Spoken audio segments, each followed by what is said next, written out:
Salut, c'est Romain, bienvenue dans cette nouvelle vidéo où on va s'attaquer à un très gros sujet puisqu'on va parler de la publicité et de son optimisation. Je sais que vous êtes très nombreux à avoir des problématiques autour de la publicité et vous m'avez souvent demandé dans les commentaires des vidéos que je vous fasse une vidéo spécifique autour de l'optimisation et de ma stratégie pour mettre en place des publicités sur Amazon. Je vais tenter de répondre à vos questions donc sur cette vidéo et je me suis rendu compte que le sujet était quand même assez large, donc je vais couper cette vidéo en deux. Donc ce sera la première partie tout de suite où on va rentrer un peu dans le vif du sujet et je vais t'expliquer comment fonctionne la publicité. Et dans la deuxième partie, dont je mettrai le lien dans la vidéo, on va s'intéresser à l'optimisation et à l'analyse des résultats que l'on peut obtenir quand on lance des publicités. Alors avant de démarrer, petit disclaimer. Je sais qu'il y a beaucoup de stratégies qui existent autour de la publicité sur Amazon. Ici, j'ai décidé de te montrer ma propre stratégie, celle que j'ai construite au fur et à mesure du temps en me formant, donc par exemple avec les formations de Cyril Benz, mais aussi en faisant mes propres recherches sur Internet et en commençant à regarder qu'est-ce que je pourrais optimiser sur la façon de faire, d'accord? Donc je sais qu'il peut y avoir d'autres façons de faire autour de la publicité. Si jamais vous avez d'autres méthodes à partager, n'hésitez pas à le mettre en commentaire puisque ça permet toujours d'avoir de nouvelles stratégies et d'optimiser au maximum toutes les publicités qu'on peut lancer sur un produit. Alors au final, le PPC, qu'est-ce que c'est? Ça signifie tout simplement Pay per Click. Donc en gros, tu vas faire de la publicité autour de tes produits sur Amazon et à chaque fois qu'un visiteur va cliquer sur ton annonce, tu vas payer pour ce clic. Pour que ce soit un tout petit peu plus concret pour toi, on va passer sur mon ordinateur et je vais te montrer comment ça fonctionne. Alors imaginons que tu es un client lambda et que tu souhaites acheter un organisateur pour ton frigo. D'accord ? Ton frigo c'est le bazar et tu souhaites acheter ce type de produit pour qu'il soit beaucoup plus propre. Ok ? Et donc, ce que tu vas faire, c'est que tu vas taper un mot-clé dans la barre de recherche et tu vas avoir des résultats. Ok, donc là, tu peux voir, j'ai juste mis organisateur frigo, ok, mais j'aurais très bien pu mettre ces autres mots-clés. J'aurais pu taper ça, d'accord? Donc, ce qui est bien sur Amazon et même sur Google, c'est que chacun peut taper des mots-clés différents, ok? Donc là, j'ai tapé celui-ci et on voit qu'on a énormément de résultats de recherche sur ce mot-clé, ok? Si je tapais un autre mot-clé, on aurait potentiellement d'autres résultats.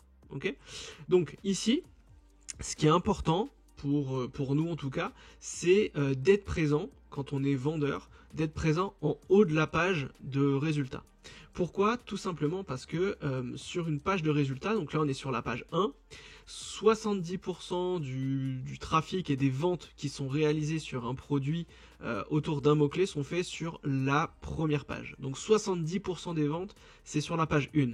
Et après, le reste, donc les 30%, c'est sur les autres pages. D'accord? Donc la page 1 est vraiment très importante et c'est très rare que des gens aillent sur la page 2, 3 ou 4 pour aller faire leurs achats. En gros, ils veulent aller assez vite et ils restent sur la première page.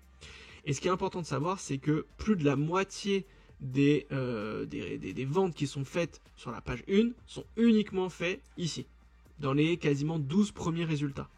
Donc ça devient un enjeu majeur pour nous vendeurs d'être présent sur la page 1 et si possible en haut de la page 1. Et c'est pourquoi la publicité va nous aider en ce sens. Parce que quand on va lancer un produit, eh bien on va potentiellement être en page 2, 3, 4 ou 5. Donc on aura très peu de visibilité et surtout peu de trafic.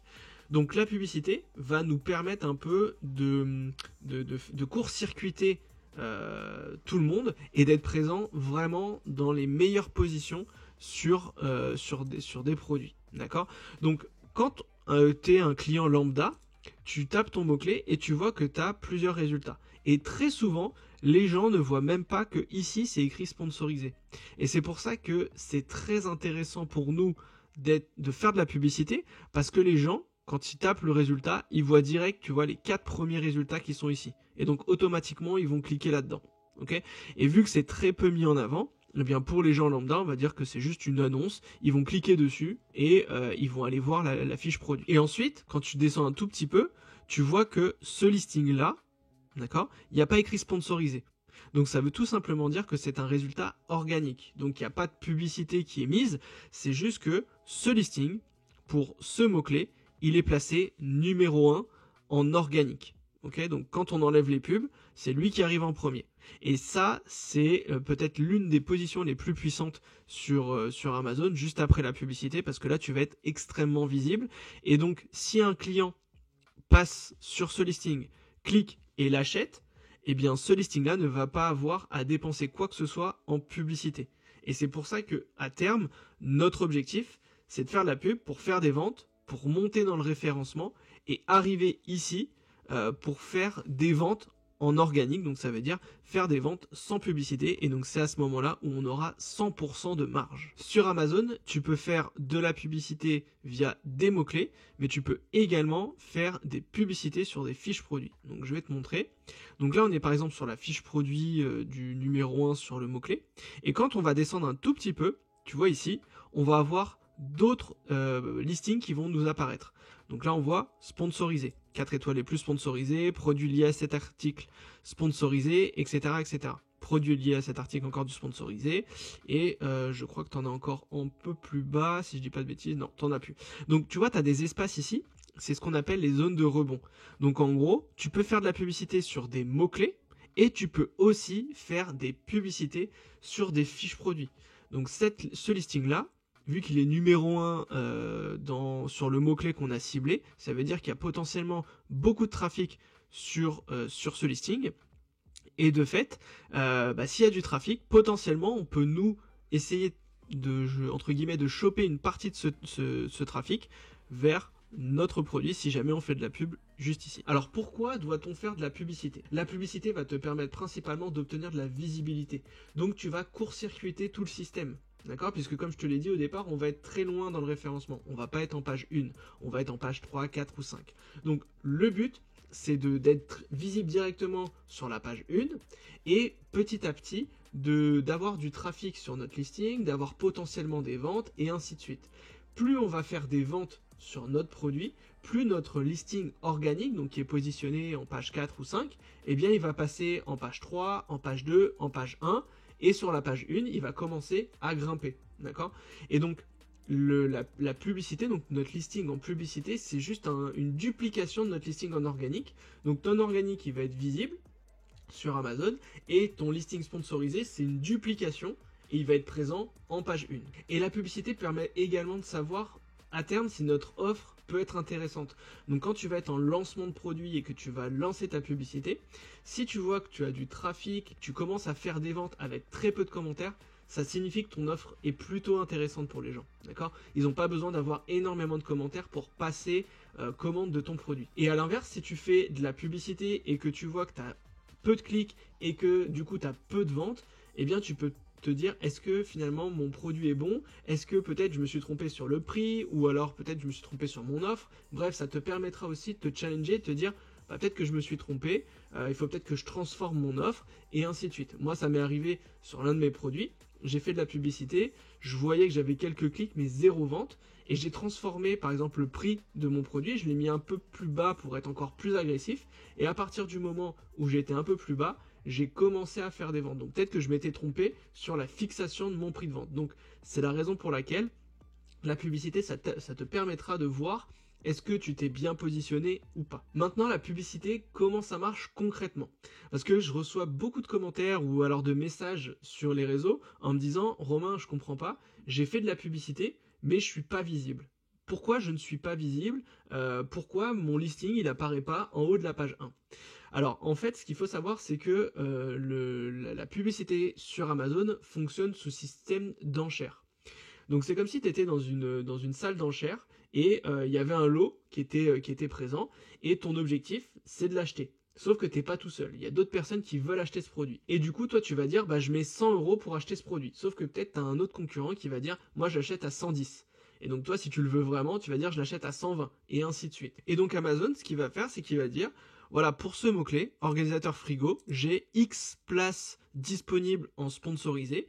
Et il va falloir que vous fassiez des enchères pour qu'on puisse décider qui sera à la position 1, 2, 3, 4, etc. etc. Sur Amazon, tu vois ici, en haut de la page, tu as 4 résultats. Ensuite, tu peux avoir aussi un résultat au niveau de la vidéo, tu vois juste en dessous.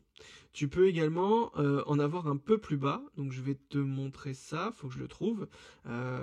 Donc tu vois ici, au milieu de la page, tu as d'autres résultats sponsorisés, et normalement, en bas de la page, tu en as d'autres, tu vois, tu en as 4 autres ici. Donc au total, tu as 12 emplacements réservés à la publicité sur la page numéro 1. Et donc, tout ton enjeu, ça va être de mettre des enchères pour que tu puisses être le plus visible possible. Donc c'est pour ça que quand on est en stratégie de lancement, l'objectif, ça va être d'être assez agressif au niveau des enchères pour pouvoir être visible sur les 4 premiers résultats. D'accord? Parce que, en fait, ce qui se passe, c'est que sur un mot-clé, comme je t'ai dit, tu vas te battre avec les autres. Donc imagine, un concurrent sur un mot-clé va dire, bah, moi je mets 1 euro par clic sur ce mot-clé. Si toi tu dis que tu mets 1,10 €, eh bien tu auras une meilleure position que le concurrent. Et à l'inverse, si un autre personne, un autre concurrent dit bah moi je mets 1,50 €, eh bien c'est lui qui sera positionné. Et donc sur Amazon, l'emplacement le plus recherché, c'est celui-ci, c'est le premier, c'est celui qui mettra le plus d'enchères au niveau de la publicité. Et ensuite le deuxième, le troisième, le quatrième, et ainsi de suite. Donc c'est la raison pour laquelle, quand vous faites de la publicité et que parfois vous n'êtes pas visible en haut de la page, c'est peut-être que vous n'avez pas mis assez d'enchères sur votre CPC, et donc Amazon ne vous prend pas en compte. Si tu as mis 0,50 en coût publicitaire sur un mot-clé et que tous les autres sont à 1,50 €, eh bien tu ne seras pas visible. Et c'est aussi pour ça que parfois ça peut arriver que vous soyez visible, mais qu'en fin de journée, d'accord? Parce que on va dire que les concurrents ont mis des CPC un peu plus élevés que le tien, et du coup, ils vont cramer leur budget, donc il va y avoir des clics sur leur annonce toute la journée, et à la fin de journée, parfois, ils ont plus de budget.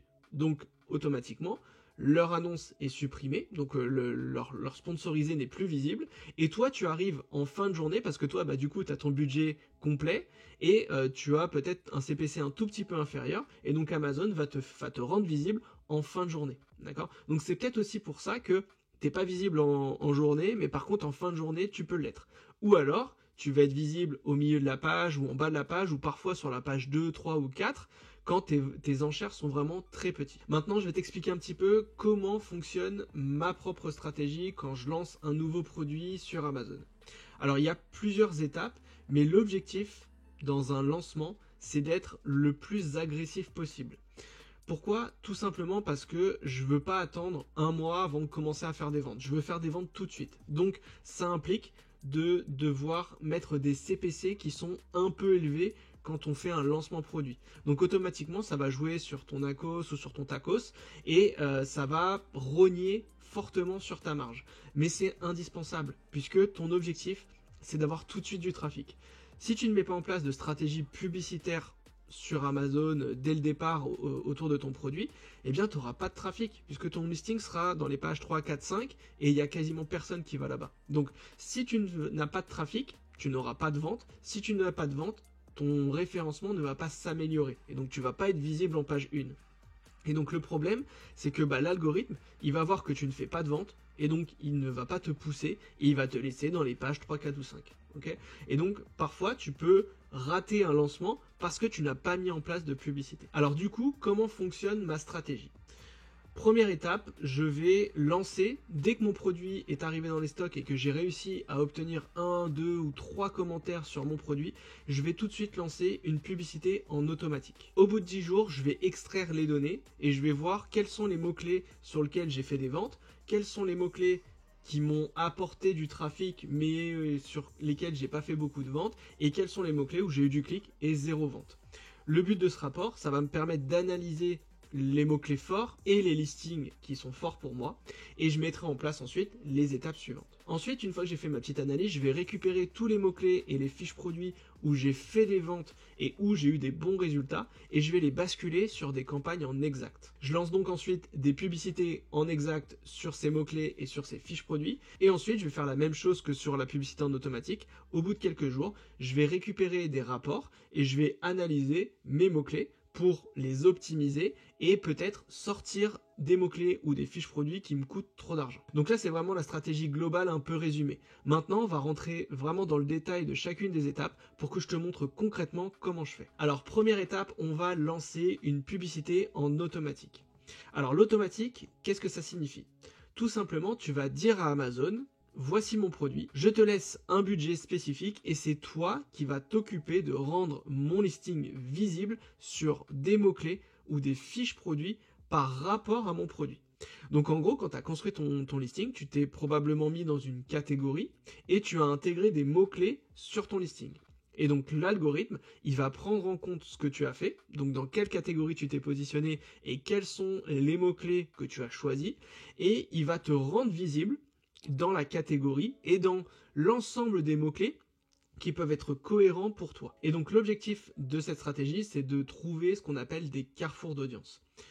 Comme je te l'ai dit un peu avant, un visiteur peut aller sur ton listing, mais provenir soit de mots-clés, soit à travers des fiches produits. D'accord? Donc il peut venir de différents endroits. Et donc nous, le problème, c'est qu'on ne sait pas avec quels mots-clés ils vont venir sur notre listing et on ne sait pas sur quelles fiches produits potentiellement ils peuvent venir sur notre listing.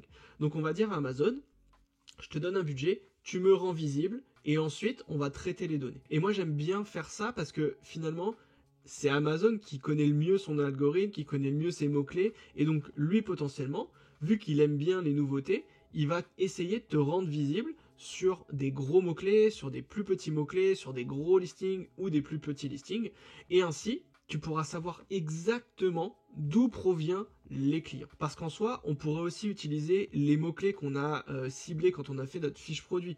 Mais moi, ce que je préfère, c'est d'abord laisser Amazon et l'algorithme me donner toutes les informations autour des mots-clés et des fiches produits, et ensuite croiser les données avec les mots-clés que j'avais trouvés quand j'ai construit mon listing et les données que j'ai reçues d'Amazon. Alors maintenant, je vais te montrer concrètement comment lancer cette publicité en automatique.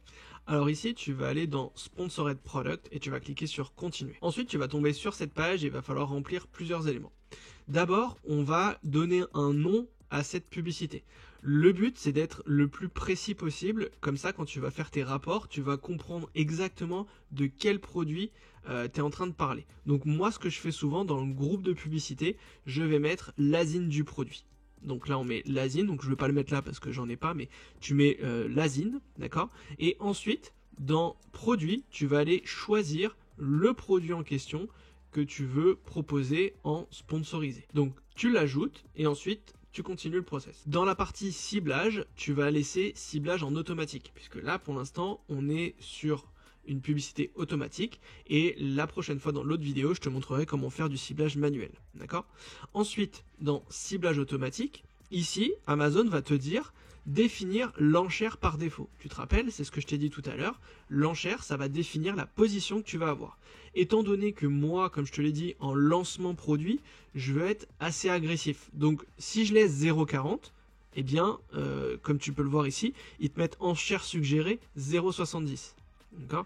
Si je laisse 0,40, alors effectivement ça me fera un petit budget, mais derrière je risque de ne pas être assez visible dans les meilleures positions sur mon produit. Et du coup, je ne vais pas faire assez de ventes. Donc, ce que je vais faire ici, c'est que je vais m'aligner sur ce que Amazon dit, je vais mettre 0,70. Ok ? Ensuite, je vais, tu vois ici, on peut définir les enchères, d'accord ? Alors ici, moi je le fais jamais, donc je le mets juste par défaut. Tu peux, si tu le veux, mettre un ciblage négatif par mot-clé. Par exemple, si tu veux mettre le nom de ta marque, tu peux le mettre, ok ? Ensuite, tu peux ici choisir une stratégie d'enchère de la campagne. Alors ici, pour éviter que ton budget il explose, ce que je t'invite à faire, c'est mettre enchère dynamique à la baisse. Comme ça t'évitera d'avoir des mots-clés qui te coûtent beaucoup trop cher et qui te bouffent toute la partie, qui te bouffent tout ton budget. Ok ? Et juste en dessous, si tu veux, tu peux mettre, par exemple, premier résultat de recherche, page produit. Ici, tu peux mettre 10%. D'accord? Et ça te permettra d'être visible un tout petit peu plus. Et bien sûr, si jamais, tu vois là on a mis 0,70, si on peut aller jusqu'à 0,77. D'accord? Pour l'emplacement. Donc si tu mets 10%, ça suffit amplement. Ensuite, on va s'attaquer aux paramètres. On va mettre un nom de campagne. Donc ici, pareil, je t'invite à être assez assez simple. Tu vas mettre ton ASIN, éventuellement la marketplace, et après dis si tu fais de l'automatique ou du manuel. Donc là, par exemple, automatique ou manuel. Tu vois, tu peux mettre manuel. Ce qui te permettra de savoir exactement quelle est cette publicité. Parce que tu vas le voir, plus tu vas avoir de produits, plus tu vas avoir de pubs. D'accord? Et au bout d'un moment, ça peut très vite être un peu le foutoir. Donc, je t'invite vraiment à mettre un nom de campagne bien précis. Ensuite, je t'invite aussi à ranger toutes tes publicités dans des portefeuilles. Donc là, il va falloir que tu crées un portefeuille autour de ton produit. Donc, chaque produit, c'est un portefeuille. Comme ça, au moins, quand tu analyseras des résultats, tu auras automatiquement les résultats du produit que tu es en train de cibler. Ce sera beaucoup plus simple pour toi. Ensuite, tu peux mettre début, une date de début, tu mets pas de date de fin, c'est pas la peine. Et tu vas mettre ton budget quotidien. Alors moi, ce que j'aime bien au départ, comme je te l'ai dit, c'est d'être un peu agressif. Donc je vais mettre un budget de 20 euros. Là, on parle de petits produits, hein, donc si tu as des produits qui coûtent 60 ou 70 euros, le budget peut être un peu plus important. Okay, mais le but, il est vraiment de rendre visible ton listing. Donc, mets un budget assez intéressant pour que tu puisses avoir des clics sur ton annonce. Après, si tu le souhaites, tu peux te lancer sur d'autres marketplaces. Donc ça, c'est pas obligatoire. Si tu fais que de la France, tu peux retirer. Et ensuite, tu peux lancer ta campagne. Voilà, on a lancé notre première publicité en automatique. Maintenant, on va laisser cette publicité travailler pendant une dizaine de jours. D'accord ? Premièrement, ça ne sert strictement à rien d'arrêter ta publicité. Tu as mis un budget, tu as mis un CPC, donc tu sais combien à peu près tu vas dépenser par jour. Donc tu peux dépenser potentiellement jusqu'à 20 euros. Je t'invite vraiment à ne pas arrêter les publicités parce que c'est important de récolter des données. Si tu ne fais sans cesse que arrêter, remettre, on va pas réussir à obtenir des données. D'accord ? Tes données vont être un peu biaisées et du coup ça peut mettre en péril tout le process autour de ton produit. Donc vraiment, ce que je t'invite à faire, c'est de laisser tourner les publicités pendant au moins 10 jours pour avoir de la récurrence. La récurrence, c'est très important en analytique. Si on laisse la pub que 2 jours et qu'on analyse au bout de 2 jours, on n'aura pas eu assez de récurrence et on ne peut pas prendre des décisions. On aura peut-être eu 1, 2, 3, 4, 5 ventes à travers la publicité, mais c'est pas assez. D'accord ? Donc il faut qu'on laisse le temps à la publicité de vivre. Il faut qu'on laisse ton produit vivre dans les résultats pour qu'on commence ensuite à avoir des récurrences et analyser ces récurrences. Donc n'aie pas peur d'investir en publicité. Normalement, si tu as bien fait ton calcul de rentabilité, tu as dû mettre le marketing dans ton calcul de rentabilité. Donc normalement, c'est un budget qui est déjà prévu. Tu ne dois pas avoir peur de le dépenser. D'accord ? Donc je te laisse faire ta publicité en automatique. Je vais laisser la publicité lancée pendant quelques jours et on passera sur la deuxième partie de cette vidéo dans 10 jours pour te montrer les résultats que j'ai obtenus à travers la pub. Et l'objectif, ça va être d'analyser les résultats et d'optimiser nos mots-clés et nos fiches produits. Voilà, j'espère que cette vidéo t'a plu. Si tu as des questions, tu me les mets en commentaire. C'est moi qui réponds à tous les commentaires sur la chaîne, donc n'hésite surtout pas. En attendant, je te souhaite une bonne semaine et on se retrouve la semaine prochaine. Ciao!